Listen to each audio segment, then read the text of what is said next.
All right, let's talk a little bit more about the upcoming referendum and the Greek debt crisis from someone who knows the story well. Katerina Sokou joins us from Calgary, Canada. She's a correspondent for a Greek daily newspaper and worked for years covering financial issues and Greek media. Katerina, welcome. Thank you for having me. Let me begin with Sunday's referendum. Greek Prime Minister Alexis Tsipras has urged people to say no to the EU bailout plan, and he kind of says he thinks this would actually strengthen his hand in negotiations. Can he, in fact, get a better deal from EU if voters say no to the plan? Well, this is a very good question, and the answer is different depending on who you talk to. As you said, if you talk to the Greek Prime Minister, he will tell you that the no vote will force his hand to go to negotiate and achieve a better deal. On the other hand, if you talk to the Europeans, the creditors of Greece, they will tell you that a no will be synonymous with further trouble for Greece and quite possibly an exit from the Eurozone. So what does an exit from Eurozone mean for the country of Greece, and what about the global ramifications here? Yes, I don't think that anyone will want to see Greece exiting the Eurozone, even at this very last point. It will be chaos for Greece, for sure. It's never happened before, leaving a currency.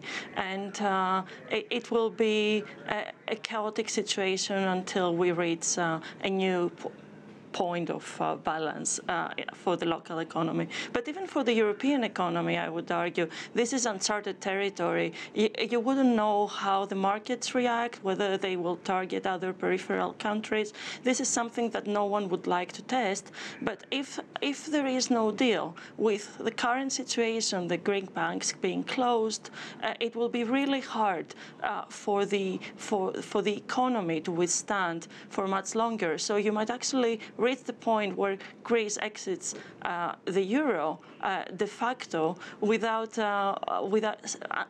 actually wanting to even. So I want to make sure I understand this. So the options for Greece: two, accepting terms of a bailout with strict austerity measures, or financial collapse. Are these the only two options right now?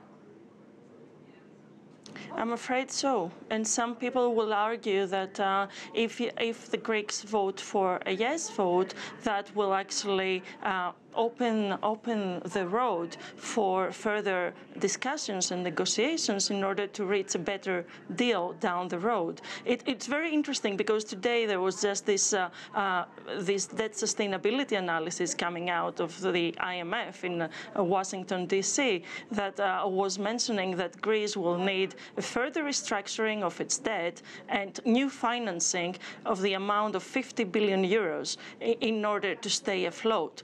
So this will be money that have to come from Greece's creditors. This will be the basis for a new deal. And if the restructuring is included in this deal, then the Greek government, any Greek government, I would argue, would sign up to it. And let's say the IMF does end up loaning Greece another $55 billion.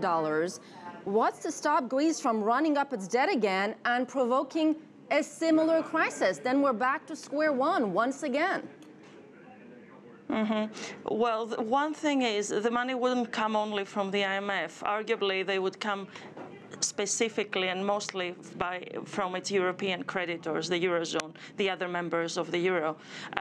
As to your second point, I would argue that for the past 5 years, there's been a dramatic fiscal consolidation in Greece, which is unseen in any developed country in recent history. Actually, we had, from a primary deficit of, I don't remember how much, we've actually reached the primary surplus, or we were reaching one at the end of the year, last year. So this has been a dramatic fiscal consolidation. The Greek people have taken the brunt of the pain for that. And we are at the point that, if anything, you see that the austerity has reached some limits that politically are really hard to push forward, to push further. So hence the need to restructure the debt and, of course, give this aid with conditional on the conditions of further reforms, opening up the economy, strengthening the competitiveness of the country, bringing the much-needed liquidity that is lacking right now. These are all things that will have to be part of a deal if there is to be a deal and if there is a chance for Greece to avoid the financial disaster. All right, we'll leave it at that. Katharina Sokou, thank you so much for your time and your perspective.